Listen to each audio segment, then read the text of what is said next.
Justamente essa é a ideia. Com tanta inovação, seremos ainda melhor. E tá acontecendo. Só um detalhe, só ao vivo, né, Brasil? É isso. Bom, a Daniela tá entrando. Parece que ela teve um problema na conexão. Nosso painel, para quem está vindo, seja muito bem-vindo. Sou Maite Lourenço, sou CEO e fundadora da BlackRock Startups. Hoje eu estou com o maravilhoso André Nunes e com a Dani Monteiro, que daqui a pouco entra.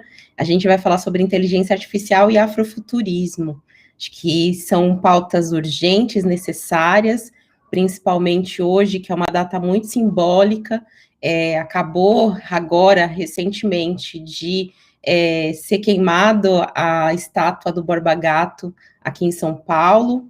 Quem não conhece vai procurar saber dessa história de genocídio, e que eu acho que é super simbólico para a gente estar aqui hoje falando sobre afrofuturo, entendendo que muitas coisas vêm do passado. Então, acho que é uma oportunidade que a gente tem hoje para poder falar sobre isso, falar sobre nossa intelectualidade dentro da tecnologia, tanto no passado, no presente, e pensando também no futuro, e como a gente vai agregar isso no futuro. Bom, André, vou já pedir para você ir se apresentando, então, falar um pouquinho sobre a sua trajetória, como é que você entrou nesse mundo, no universo de inteligência artificial. Claro. Primeiro, de novo, Maite, muito obrigado pelo convite, é uma satisfação enorme. Eu estava brincando com amigos aqui, e foi uma semana de emoções bem intensas, quando eu lembrei que eu tive a oportunidade de acampar e participar da Campus Party quando ela veio para o Brasil. Então, muito de um sentimento misto aqui, né, desse período de pandemia, da gente ter que estar fazendo isso tudo online, mas também uma lembrança muito boa de como foi lá atrás, de coisas que aconteceram, de passar uma semana acampado. Acredito que tenha sido a minha primeira ida a São Paulo, 10 anos atrás, com toda aquela galera de tecnologia, então foi fantástico. Então, acho que muita emoção aqui também de estar participando e voltando, contribuindo um pouquinho com o conteúdo aqui, né? Deixa eu contar um pouquinho como é que eu me envolvi com tecnologia. Eu sou engenheiro eletricista, mas o meu mestrado foi em engenharia da computação, e foi aí que comecei a aprofundar bastante em desenvolver tecnologias que a gente classifica hoje como inteligência artificial, né? Sou mineiro do norte de Minas Gerais, sou de Janaúba, no norte de Minas. Saí para estudar engenharia e tive a oportunidade de estudar na Coreia do Sul por um período, primeiro fazendo um intercâmbio e depois o meu período de mestrado, né?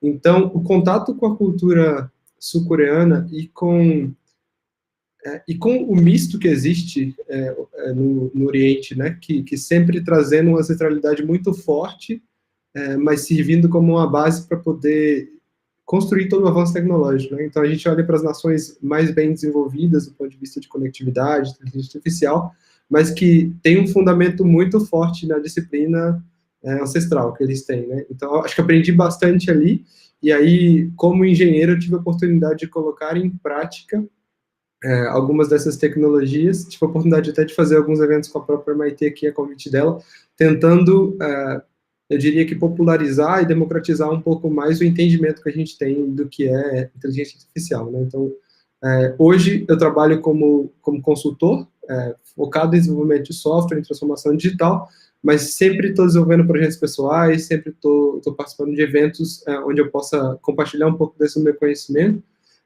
e mostrar que, às vezes, essas coisas estão perpassando o nosso dia a dia e a gente não se dá conta, né? Acho que esse é o principal ponto que eu sempre defendo, assim, a gente tem uma conexão muito grande com as tecnologias e que, às vezes, a gente se subestima e a gente acha que é complexo demais para a gente entender, difícil demais para a gente participar. Então, acho que o meu papel aqui hoje é trazer um pouco, a Maite falou de ancestralidade, falou de afrofuturismo, acho que o meu papel aqui é um pouco trazer a reflexão de como que isso se reflete no nosso presente, como é que a gente está construindo esse futuro que, de fato, é ancestral, mas também que tem um lugar para todo mundo lá na frente, né? Perfeito. Esse teclado aí não está à toa. Você pode falar um pouquinho sobre o projeto pessoal que envolve esse teclado aí? Assim, é um misto de escritório com estúdio, né? E aqui nas minhas horas vagas eu tenho me atrevido a voltar a estudar música, e particularmente com viés de utilizar inteligência artificial para a criação de samples, de amostras e de coisas. Então, é um processo que a gente chama de quase argumentação, né? Eu complemento a minha habilidade técnica aqui utilizando a tecnologia que eu sou capaz de desenvolver com código, né?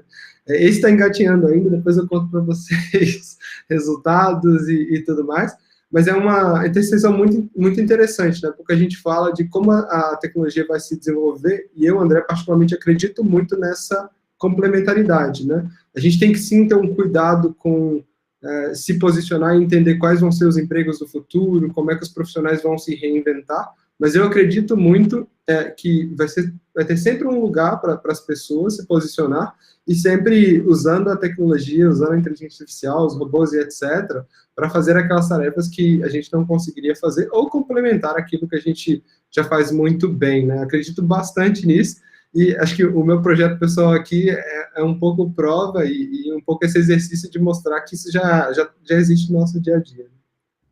Acho que você fala muito bem, né? Acho que a gente pode começar com o futuro aqui, né?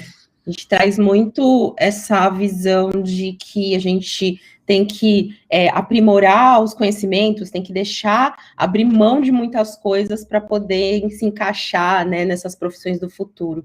E que, na verdade, muito pelo contrário, né? Você ter uma noção, um embasamento do que do passado, e quem tem contato com a sua ancestralidade, ou que busca essa ancestralidade pensando na população negra, tem também possibilidade de ir concretizando e associando isso ao futuro. Acho que nada melhor do que a gente falar que a matemática é africana, né, de origem africana, a música, consequentemente, é um legado muito grande, principalmente aqui no Brasil, da população negra, né? Então a gente tem aí as referências que a gente tem, todas que estão ligadas a isso, né? E pensar a tecnologia também é pensar em todo o desenvolvimento que o país teve, que foi contribuição total da população negra e da população indígena aqui no Brasil. Então, acho que é importante a gente ter isso em mente e trazendo uma perspectiva também de futuro, que é você se apropriar, obviamente, dessas linguagens, entendendo todo esse contexto, mas também trazendo um olhar do que já aconteceu do passado e que pode ser aprimorado e melhorado, né? Então, fala um pouco, André, dessa visão, eu acho que traz um contexto mais geral das nossas experiências, das nossas vivências, do que nossos antepassados trouxeram, e que a gente pode contribuir também, colocando isso no presente e para o futuro. Perfeito, Maite. Eu acho que a reflexão, e aí eu vou voltar um pouquinho no termo afrofuturismo em si, né, só para a gente pensar junto aqui, porque o termo foi de 90 em si, então quando a gente olha ali nas primeiras publicações onde ele apareceu, mas coisas que hoje a gente define, né, se a gente pegar a definição hoje de afrofuturismo, existem coisas que aconteciam muito tempo atrás em que a gente não tinha um nome, a gente não sabia como chamar. Então acho que essas manifestações culturais, por exemplo, através da música, através da maneira de pensar, de se vestir, de se portar e trazer os rituais que já eram característicos de culturas africanas, assim como a ciência também, que vem junto com tudo isso, né, com todo o conhecimento. Eu sempre faço a reflexão aqui, porque a história, às vezes, ela é contada com um viés muito eurocentrista, e naturalmente a gente não faz essas reflexões de outras perspectivas, né? Então, acho que isso conecta muito com a maneira como a gente desenha o futuro, né? Então, voltando para o seu ponto aqui, quando a gente começa a entender que várias dessas coisas, a maneira como a gente se veste, a maneira como a gente se porta, o nosso linguajar, a maneira como a gente se comunica, tem tudo uma conexão e diversos aprendizados, e como eu disse, a gente não tinha um nome específico para essas coisas, mas a gente não perdeu essa carga totalmente, né? Existem várias situações que acabam gerando esse descolamento da nossa ancestralidade, mas quando a gente tenta aterrissar isso no nosso presente, é que, na minha visão, a gente consegue projetar aqui e dizer, existe um espaço para toda essa cultura e essa carga cultural na maneira como a gente desenha o futuro, tá? Então, acho que só trazendo alguns exemplos aqui, né, algumas coisas super interessantes, e aí faço a reflexão que acho que é a mais comum que as pessoas veem quando a gente fala de afrofuturismo, que foi a representatividade que teve o filme do Black Panther, né?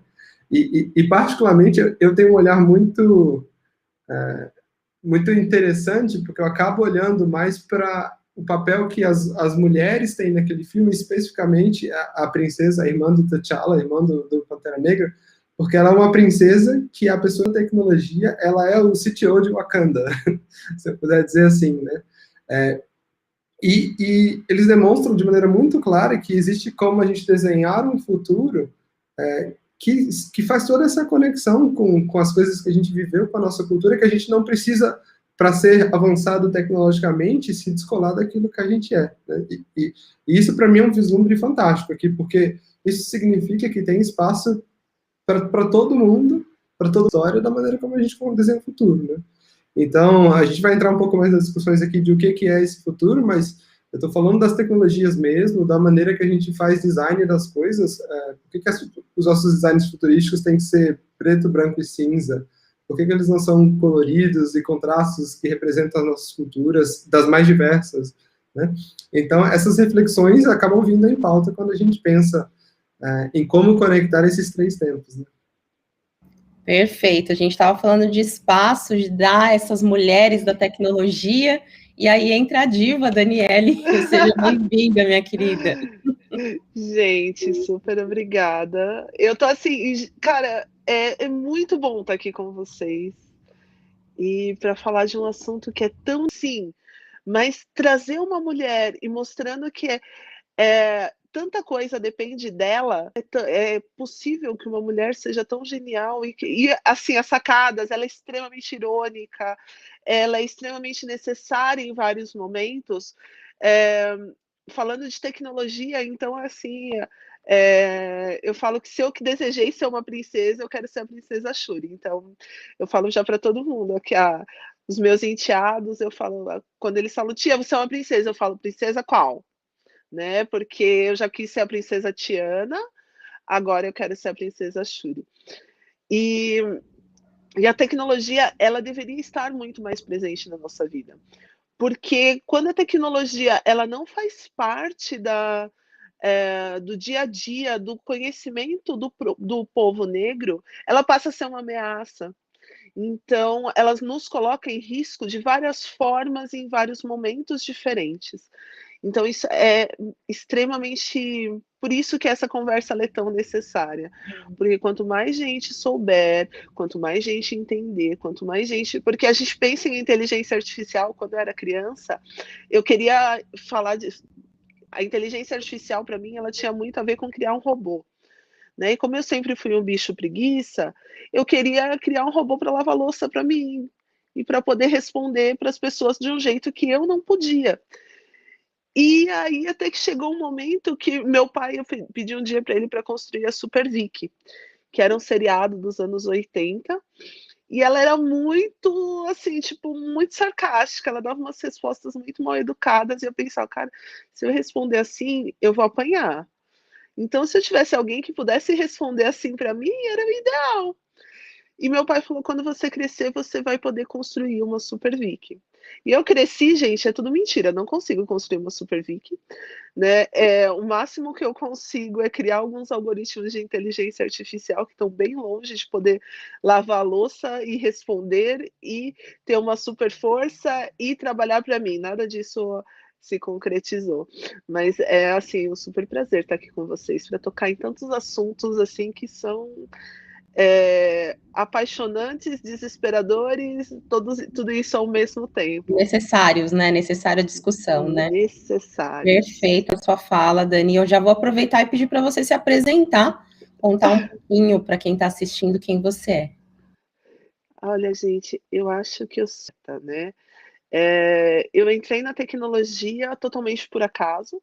Eu queria ser fisioterapeuta, de verdade. Achava que assim o meu destino era trabalhar com crianças, principalmente com crianças com necessidades especiais. E o que aconteceu foi que quando eu fazer matrícula, até passei no vestibular, a minha mãe não tinha dinheiro para eu fazer a matrícula. Então ela falou: olha, não dá para você ir, não dá para você ficar, então tenta mais um ano. E quem sabe ano que vem você consegue. E nesse meio tempo surgiu a FATEC, que eu tinha ganho a inscrição, mas, gente, de verdade, não era uma possibilidade até esse momento. Só que no segundo semestre, eu arrumei um estágio onde eu já ganhava mais do que minha mãe, que era copeira hospitalar. E aí a tecnologia ela acabou me ganhando pelo dinheiro, nunca, assim, no primeiro momento não foi nem um pouco paixão, não tinha nada disso, era pura e simplesmente porque eu precisava do dinheiro do estágio. E essa etapa ela foi muito importante, porque a gente vive num país muito desigual, onde as pessoas, elas acabam tendo muita dificuldade para se colocar no mercado de trabalho, de um lado, e de outro nós temos um mercado com vagas que são surreais, assim. Eu era uma garota no segundo semestre de faculdade, que eu ganhava mais do que minha mãe, que era responsável por sustentar uma casa inteira, né. Então e por isso que é tão importante as pessoas terem consciência que a tecnologia, ela abre portas, né. E ela abre portas não só de lugares onde eu acho que eu não teria estado se eu fosse fisioterapeuta, né, como vocês vão ver eu falo pra caramba, então a vantagem de falar pra caramba, eu palestrei em alguns países, né, eu palestrei nos Estados Unidos, palestrei na Bélgica, agora mês que vem não, em setembro eu palestro em Moçambique, e assim, eu tô super ansiosa. Gente, minha primeira vez, né, no continente africano, então é uma coisa, assim, que para mim tá sendo eu falo que eu tô vivendo as emoções de cada momento, né, desde o convite, da montagem da palestra, então tá sendo super legal, e eu vou para lá justamente para falar de inteligência artificial. Então, acabei ficando na tecnologia, né, nunca consegui e acho que também não tenho o menor talento para fisioterapia, tá, gente. Então, foi uma coisa que o universo foi muito bom com os meus ex-pacientes. Hoje eu trabalho no Grupo Mateus, sou responsável por toda a área de dados, então, agora eu saí um pouquinho mais da área técnica, fui um pouco mais para a área gerencial, e está sendo uma descoberta bem bacana, né, ter um time, toda essa evolução. E todos os dias eu acabo descobrindo alguma coisa com inteligência artificial, que é a minha paixão, né, há 20 anos eu venho trabalhando com dados, e acreditem, é natural, de dados para inteligência artificial não é uma coisa não é um degrau muito longe, e a inteligência artificial ela surgiu na minha vida por causa de um seriado, eu sou uma daquelas pessoas que adora seriados policiais, porque sei lá por quê, tá, gente, mas um dia eu estava assistindo Chicago PD, e um policial que é super gente boa, ele acusa um rapaz negro de ter cometido um assassinato com base no reconhecimento facial. E o cara é preso, é morto dentro da cadeia, e aí ele descobre que o algoritmo falhou. E, a princípio, um seriado, que era uma coisa que eu deveria ter usado para relaxar, ele me trouxe tantas inquietações e um desespero tão grande, que foi assim que eu comecei a me aprofundar mais em inteligência artificial, a entender mais o reconhecimento facial, porque eu imaginava o quanto isso pode ser problemático para as pessoas que eu amo. E aí, gente, realmente, fui extremamente egoísta, porque eu só pensei nas pessoas que eu gosto, em como essas pessoas correm risco.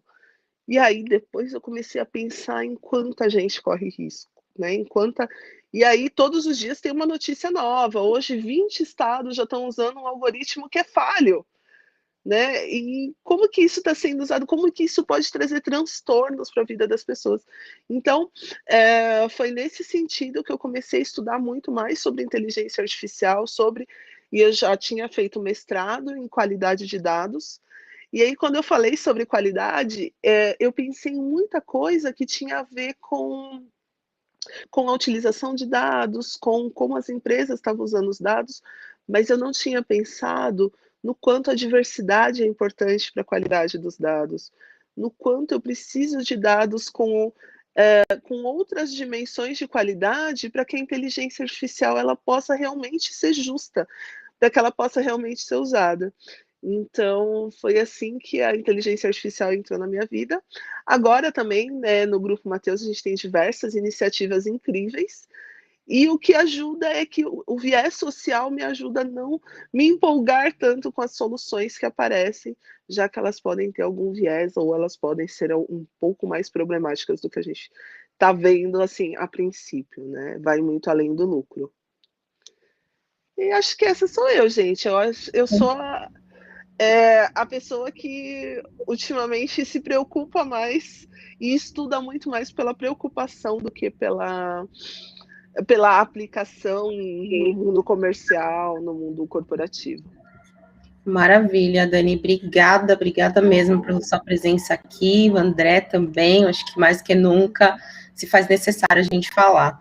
Acho que a provocação que a gente colocou aqui, André já trouxe desde o começo, a Dani também traz, eu também trouxe um pouco, é o quanto que a gente fala pouco, né, sobre inteligência artificial agregada à questão racial ou agregada às discriminações, né? Acho que a gente tem um processo bem explícito, né, que é o judiciário, que traz, né, esse contexto de a pessoa ser identificada por conta do cabelo, né, a pessoa ser identificada porque parece, né, recentemente um jovem que foi identificado pela vítima porque curtiu uma foto de um dos suspeitos. Então, assim, a gente tem tudo isso que está enraizado nesse contexto, né? E aí, como a gente pode, né, transferir essa forma discriminatória, né, de avaliar os casos, de buscar, já incluindo esses estereótipos na inteligência artificial, porque é isso que acontece, né? E aí eu queria que vocês falassem um pouco sobre o uso da inteligência artificial, trazendo esse aspecto negativo, né, para que depois a gente possa falar sobre o uso da inteligência artificial dentro de um contexto positivo e trazendo o afrofuturo também. André, por favor. Sim, eu vou aproveitar o gancho aqui da Dani e talvez lembrar um pouco aqui da primeira vez que eu consegui também me preocupar bastante com a utilização de dados e a maneira como a gente construiu os algoritmos, né? Acho que durante a minha pesquisa eu tive a oportunidade de trabalhar com mapeamento de comportamento de uso de device, né? E a primeira vez que o alerta bateu para mim assim é que quando eu percebi que até o meu próprio comportamento ele era previsível do ponto de vista algorítmico assim e bastante enviesado. Então, a primeira vez que eu fui testar o comportamento do meu algoritmo e eu fui a cobaia, eu fiquei extremamente preocupado, porque eu vi o quanto de vieses eu vinha trazendo até aquele primeiro momento em que eu estava ali escrevendo o algoritmo, né? E aí, só para trazer alguns exemplos aqui, que estão super à tona na discussão, no cenário aqui de discussão de inteligência artificial e problemáticas que vêm junto com eles. Acho que o primeiro é super evidente aqui, que a Dani acabou de pontuar, a questão da visão computacional, né? Então, hoje, como é que isso perpassa o nosso dia a dia, né? Quem usa celulares, alguns deles, diversos deles, tem um algoritmo de desbloqueio que faz biometria utilizando o reconhecimento facial. E claramente existe um desafio ali, porque os algoritmos várias vezes não reconhecem pessoas pretas. E aí também tem desdobramento com outras ferramentas, outros mecanismos que vão usar o mesmo tipo de biometria, né? O segundo, que acho que a Maite já mencionou também, é a questão do profiling ali, e identificar as pessoas e começar a conectar e não conseguir separar dois indivíduos porque eles têm o mesmo tom de pele ou porque o algoritmo não levou em conta as particularidades. E aí tem vários dobramentos, né? Às vezes é o próprio dataset, é o próprio dado que você não teve cuidado para utilizar ali, às vezes é a construção do algoritmo que não tem parâmetros para levar em conta características, traços que são diferentes aqui quando a gente pensa em tonalidades de pele, em raça, etc., né? O outro ponto importante aqui, que acaba influenciando muito forte no nosso dia a dia, a gente tem mecanismos de busca, de indexação e tudo mais, que usam a conexão entre palavras mesmo, associação de termos. Então, esse é outro que é super problemático, porque a gente começa a fazer associações que repetem os vieses que a gente tem. Então, estou falando da maneira como a gente busca no Google, da maneira como a gente busca nas ferramentas de busca, ela é enviesada, né? Porque não levou em conta as particularidades e acaba fazendo associações super problemáticas, né? Quando a gente define o que é algo belo, o que é algo feio, e essas associações pois a gente precisa urgentemente falar sobre esse tipo de coisa. E aí tem um desdobramento bem particular aqui, que eu acho que vale trazer um dado e mostrar como é que isso acaba tendo um ciclo meio que vicioso aqui, né? A gente olha para diversos cenários, e eu vou dar um exemplo aqui dos Estados Unidos, porque os dados normalmente estão mais disponíveis, né? Os profissionais trabalhando em tecnologia, e a gente faz um recorte racial, nas principais empresas de tecnologia hoje que estão liderando o desenvolvimento de inteligência artificial, menos de 5% dos profissionais se reconhecem, se autodeclaram como pessoas negras e pardas, né? Qual que é o efeito disso, né? Você tem os times que estão desenvolvendo as tecnologias, que não tem toda essa carga e preocupação com a questão de diversidade quando está fazendo o desenho dessas soluções, né? E por que eu disse que isso é retroalimentado? Porque esses mesmos times que não são diversos constroem os algoritmos que hoje são usados para recrutamento, por exemplo. E aí você tem times que não são diversos construindo algoritmos que não são diversos, e naturalmente o que acontece com o seu processo de recrutamento, né? A gente retroalimenta a máquina aqui, e enquanto a gente não promover essas difíceis, fica muito difícil, de fato, a gente não construir algoritmos enviesados, né? Acho que tem 1001 desdobramentos aqui, mas esses, para mim, são os 3 que estão mais evidentes e que estão em ciclos viciosos muito claros, assim, porque a gente ainda não tem uma solução para esse tipo de coisa. Nesse sentido também, só pegando o gancho do que o André está falando, quando a gente começa a falar de vieses, a gente tem os algoritmos enviesados, mas a gente tem um outro problema também, que são os dados. Quem gera esses dados? Né? Nós só temos dados da população preta quando a gente fala de população carcerária. Né?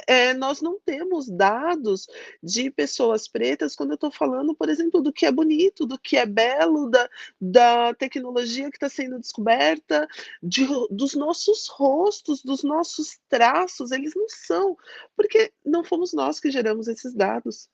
Né? Esses dados estão sendo gerados por homens brancos há muito tempo.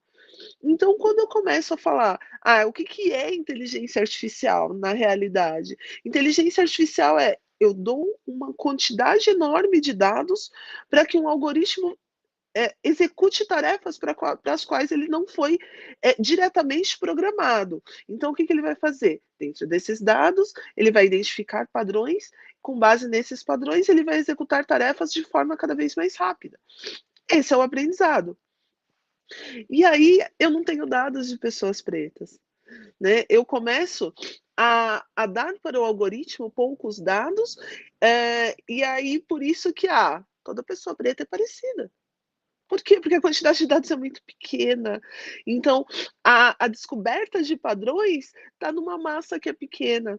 Então, enquanto nós não nos apoderarmos das tecnologias, da construção desses algoritmos, mas também da geração de dados, nós precisamos estar efetivamente alimentando esses dados de tudo que nós estamos fazendo, tudo que nós estamos gerando. Para quê? Para que a gente consiga que os algoritmos, partindo do pressuposto que eles não estão enviesados, mas que eles tenham dados que tenham diversidade, que nos representem. E para isso a gente tem vários exemplos. Quando a gente começa a falar, teve o caso Compass nos Estados Unidos, que eu acho que é um dos exemplos mais utilizados, onde usavam a inteligência artificial para prever se uma determinada pessoa que estava pedindo liberdade condicional, então veja bem, estamos usando inteligência artificial para definir o destino de uma pessoa. E aí essa pessoa, qual que era a grande sacada? Olha, essa pessoa tem chances de voltar a cometer crimes ou não tem chance de voltar a cometer crimes. Tudo funcionando lindamente, até que começaram a ver que as pessoas brancas quase nunca tinham chances de voltar a cometer crimes. E as pessoas pretas não conseguiam liberdade condicional porque o algoritmo começava a dizer que essas pessoas tinham chances de voltar a cometer crimes. Por quê? Porque os dados estavam enviesados. Então, esse é o grande perigo, quando nós não tomamos conta, e por isso que o afrofuturismo é tão importante, porque nós temos muita coisa para colaborar, gerar, mas isso sempre nos foi tirado. Assim como o apagamento da nossa história como aquela ideia de dizer o que é bonito é um critério bem europeu, né? Quando que você mostra alguma coisa da África, isso não é legal, isso não é bonito, ou colocar pessoas pretas e dizer, cara, são todas parecidas. Eu queria ser parecida com a Maitê, mas gente, não sou.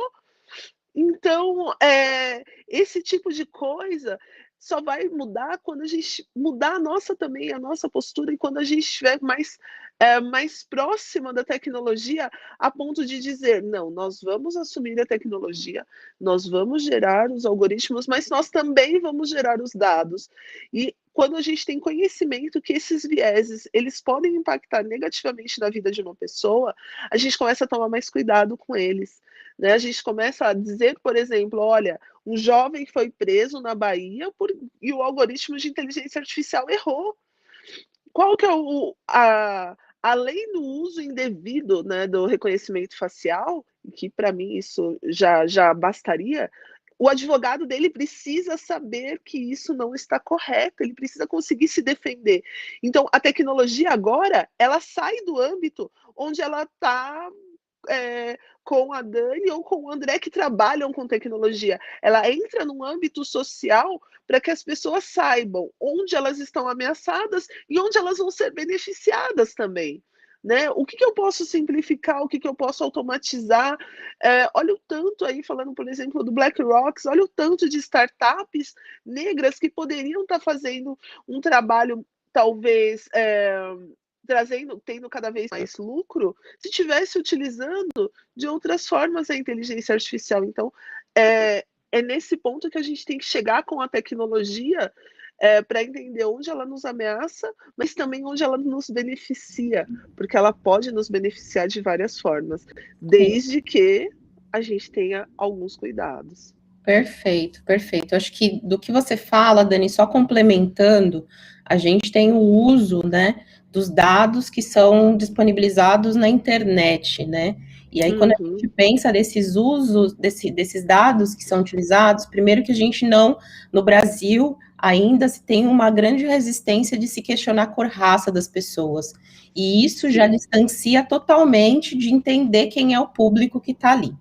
Um outro ponto que eu acho que é importante também colocar na discussão é que as pessoas que acessam a Faria Lima, quem está fora de São Paulo, eu estou falando de uma região metropolitana, bem embranquecida, que só tem pessoas classe média alta, em sua grande maioria. As que não são classe média alta são pessoas, obviamente, da periferia, que pode ser que tenham pessoas pretas e pardas num percentual aí 50-50, mas a grande maioria dos cargos de liderança nessas regiões são todas de pessoas brancas. Então, pensar nesse contexto é também trazer essa discussão para o acesso à internet antes de qualquer coisa, né?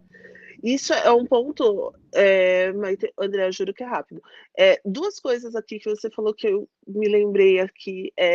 A gente quando a gente fala de inteligência artificial, o que acontece? Os dados, a gente está usando dados que podem ou não ter vieses, e normalmente eles vão ter, né, quase sempre. Duas coisas que a gente precisa tomar cuidado: os vieses, eles conseguem ser avaliados. Então, em muitos momentos, a gente precisa só ter essa posição crítica, principalmente para nós profissionais de tecnologia, nós medimos, nós avaliamos os dados, porque a gente consegue medir a justiça com fórmulas matemáticas. Então, é nossa função, sim, avaliar e garantir que os dados que nós estamos usando, eles são adequados e que eles não vão trazer problemas sociais. Outra coisa é que quando a inteligência artificial, ela aumenta, ela sempre vai exacerbar os preconceitos existentes. Então, se eu tenho dados enviesados, quando eu começo a utilizar a inteligência artificial, esses vieses, eles vão ser aumentados, porque eu estou gerando, né, eu estou criando soluções que se identificam padrões cada vez mais rápidos. Outra coisa também que você falou que é genial, é o acesso mesmo à internet. Por que nós não geramos dados, né? Ah, então a população negra nunca gerou dados, porque isso foi tirado de nós, porque é muito simples realmente quando eu estou falando de São Paulo. Mas quando eu estou falando, por exemplo, do interior do Maranhão, talvez não seja a realidade daquela população. E muita gente nem tem ideia de que, por exemplo, seu celular está gerando dados, ou aquele questionário que você respondeu porque você quis, porque você tinha tempo, ou porque alguém te pediu, ele está gerando dados. Então, é um ponto que é de disseminar realmente esse conhecimento, que tudo que nós estamos fazendo está gerando dados, e esses dados podem, em algum momento, ser usados contra nós, ou ser usados, sim, a nosso favor, dependendo de como, quando e por quem eles vão ser usados. Perfeito. O Marcos Mello fez uma contribuição aqui. Fizeram um teste com o Twitter que coloca várias fotos de pessoas negras e só uma pessoa branca. A miniatura da imagem mostra só a única pessoa na foto branca. Sim. Sim. André, com você. Não, eu ia falar um pouco dessa democratização aqui do entendimento, que eu acho que é fundamental. Acho que vou citar depois alguns exemplos de iniciativas legais que têm sido feitas do ponto de vista técnico, mas acho que o ponto de partida aqui, a Dani pontuou perfeitamente. E aí eu pego o exemplo, às vezes até dentro de casa, não precisa ir longe, né? Experimentem conversar com os familiares de vocês, e buscar qual o entendimento que eles têm do uso das ferramentas ali. As pessoas realmente não têm aquela consciência de que estar usando as redes sociais, por exemplo, a gente está se posicionando ali, e o motivo daquilo ser gratuito é porque nós somos o produto, né? Sendo bem específico aqui. Nossos dados são o principal produto das ferramentas que a gente utiliza. E essa consciência deveria direcionar um pouco a maneira como a gente utiliza as ferramentas, né? Acho que hoje a gente está com uma discussão muito forte aqui no Brasil, mais especificamente, LGPD, né, e alguns desdobramentos de lei de proteção de dados que a gente tem globalmente. Por quê, né? Porque a gente cada vez mais deveria ter controle e entendimento das informações que a gente quer fornecer, né? Então, nós somos donos da informação sobre a gente, né? Só que essa consciência ainda não está disseminada. Então, acho que o primeiro passo aí, e ele vai perpassar várias áreas, desde políticas públicas até posicionamento de pessoas que têm entendimento e evangelizar um pouco sobre esses assuntos, né? Contar um pouco para todo mundo, igual a gente está fazendo aqui, tentando compartilhar um pouco, e para depois chegar no viés técnico, tá? Eu acho que se a gente for falar assim, só tecnicamente a gente vai resolver tudo, eu realmente não acho que vai rolar. Mas eu queria trazer uma perspectiva aqui de algumas coisas que eu tenho visto lá fora, que acho que são extremamente interessantes para começar a endereçar, e mesmo quando a gente tem dados problemáticos, quando a gente tem algoritmos problemáticos, a gente pelo menos identificar. Talvez a gente não vai resolver ainda o problema na raiz, mas pelo menos a gente não vai produtizar coisas que vão replicar esses comportamentos ruins, né? Então, só para tomar como exemplo, assim, a gente tem organizações lá fora, e cada vez, até vindo para o contexto de Brasil, assim, eu cito, por exemplo, o Black in AI e algumas outras organizações que estão sempre olhando para o disseminar o conhecimento, de fato. Como é que eu conecto os pesquisadores, as pessoas de tecnologia que estão trabalhando ali e estão olhando, e estão com esse olhar preocupado com a diversidade na implementação de inteligência artificial, né? Que estão, de fato, tentando entender se as pessoas estão sendo afetadas de maneira negativa quando a gente constrói e utiliza tecnologias. Então, acho que essas iniciativas já ajudam bastante, são uma semente para essa preocupação, e depois isso precisa ter desdobramentos, de fato, nas grandes empresas, nos principais geradores de tecnologia aí, né? Então, quando eu penso nas iniciativas que eu acho relevantes, a primeira coisa é que, assim como a gente testa tudo, a gente testa a acurácia, a precisão dos modelos, por que a gente não está testando a responsabilidade ética dos modelos, né? É um questionamento que eu sempre me faço, assim.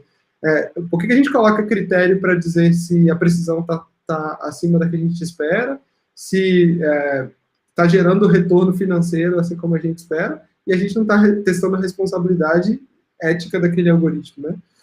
E acho que tem maneiras técnicas de se fazer isso. Isso pode estar desde o código em si, até maneiras mais estruturadas, com comitês de ética mesmo. Então, por que eu não trago um grupo de pessoas que entendem sobre esse assunto, já que eu não consegui ter diversidade no meu time que construiu a solução? Por que esse time não pode parear, não pode fazer um trabalho em conjunto com um comitê de ética, por exemplo, para olhar para essa responsabilidade?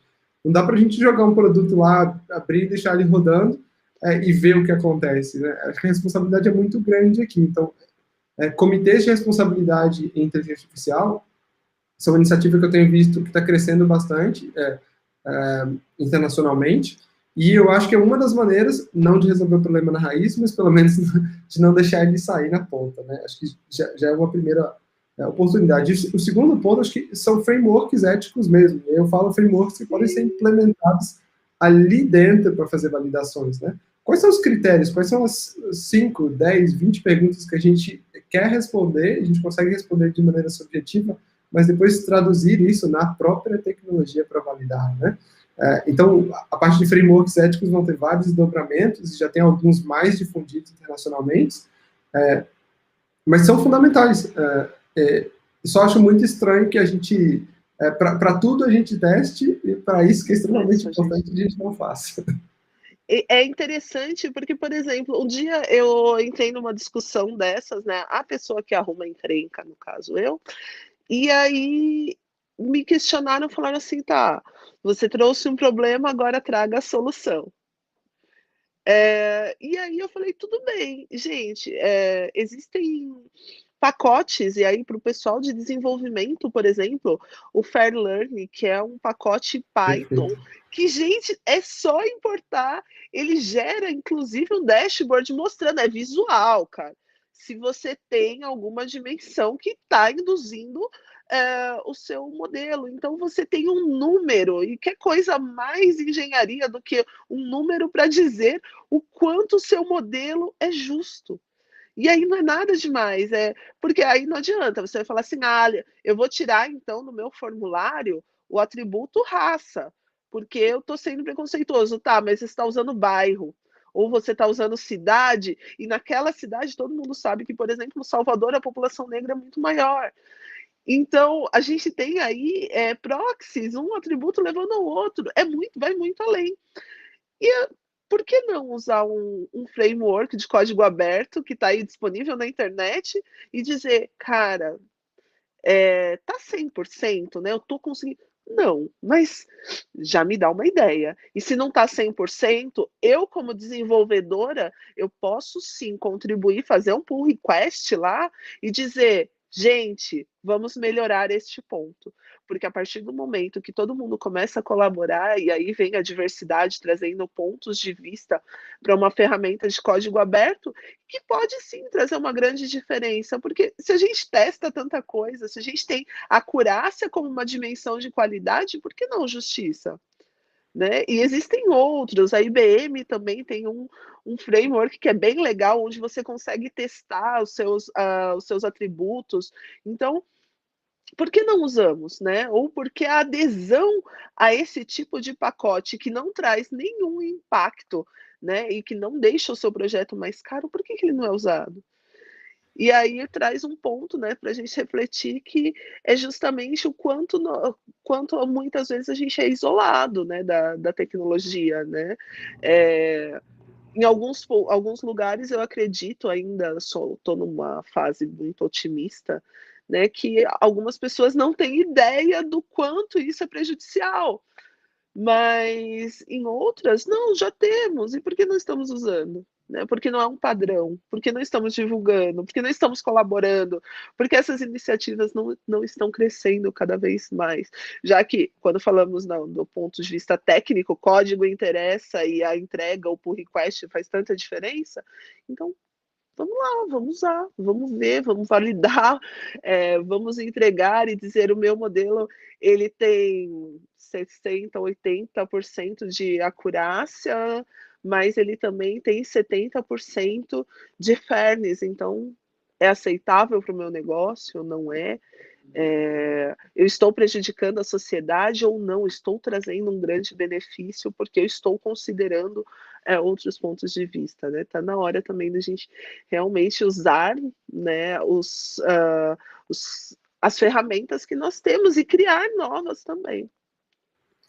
E só para trazer um pouquinho da responsabilidade para a gente, super rápido, vai ter, para nós, pessoas de tecnologia, e para os curiosos também do tema, eu tenho buscado bastante informação e eu me deparei com um conceito que eu achei bem interessante, que é o diversidade por design.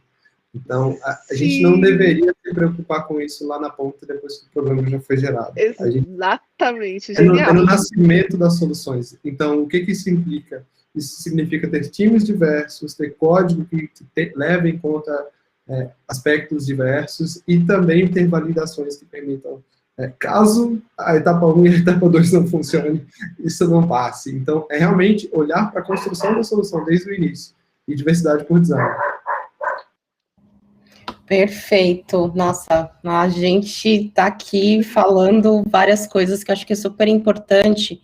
E eu queria saber de vocês um pouco, vou falar daqui a pouco sobre o Arena Black Rocks, que a gente vai falar justamente sobre inteligência artificial, vai acontecer em setembro, então vai ser muito legal, sim, vai ser muito legal.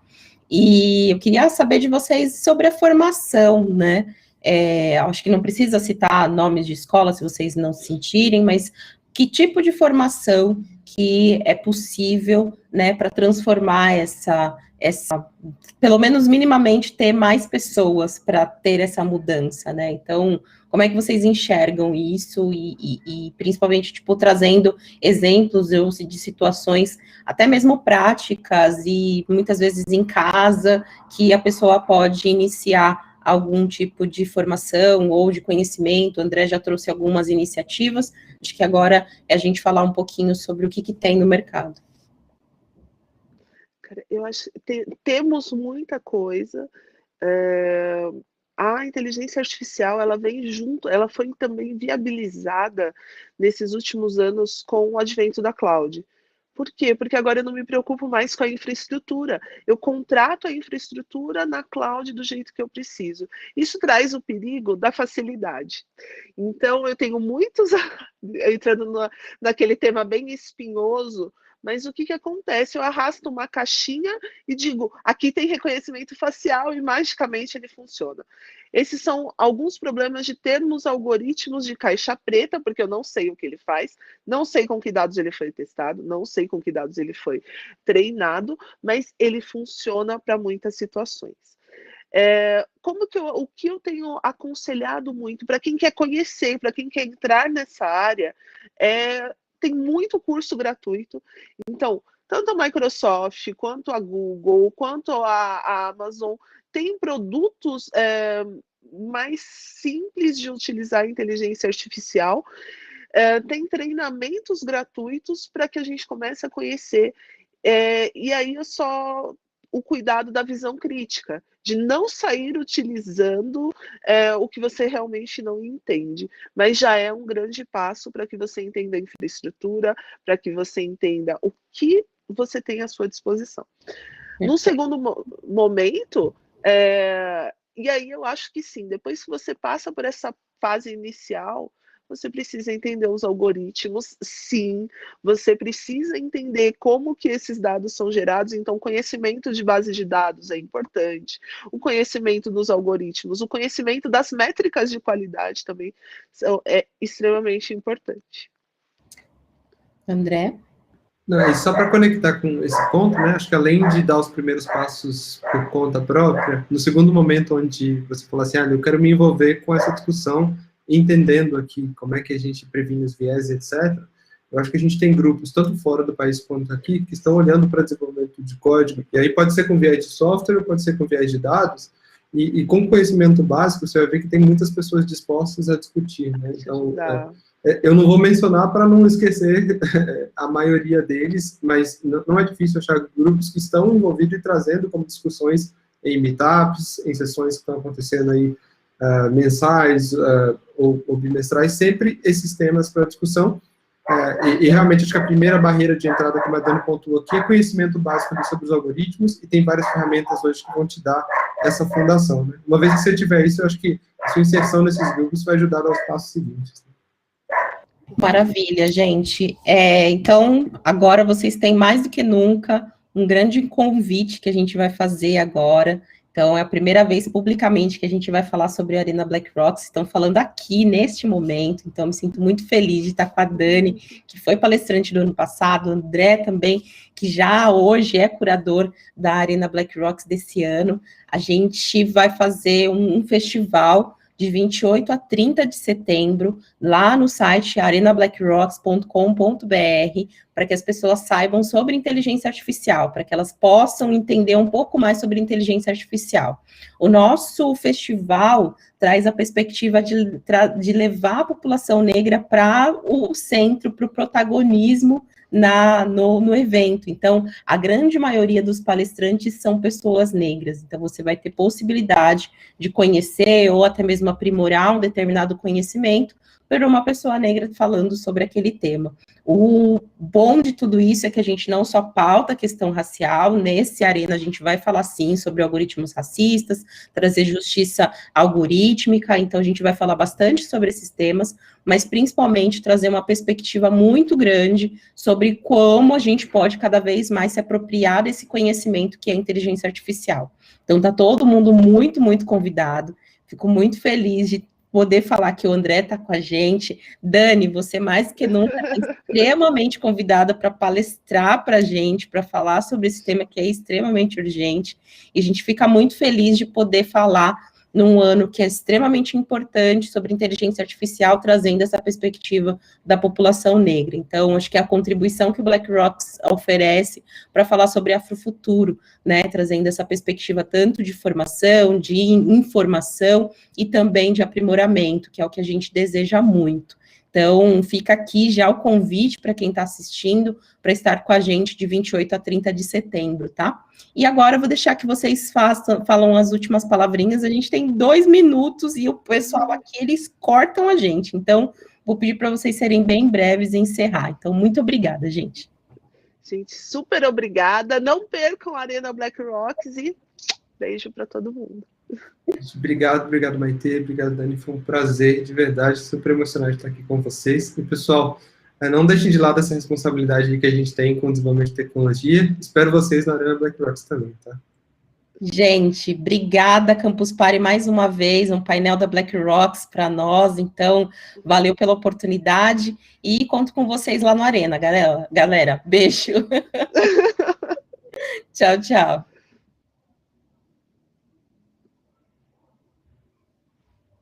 Todos os dias, milhões de pessoas entram em contato com alguma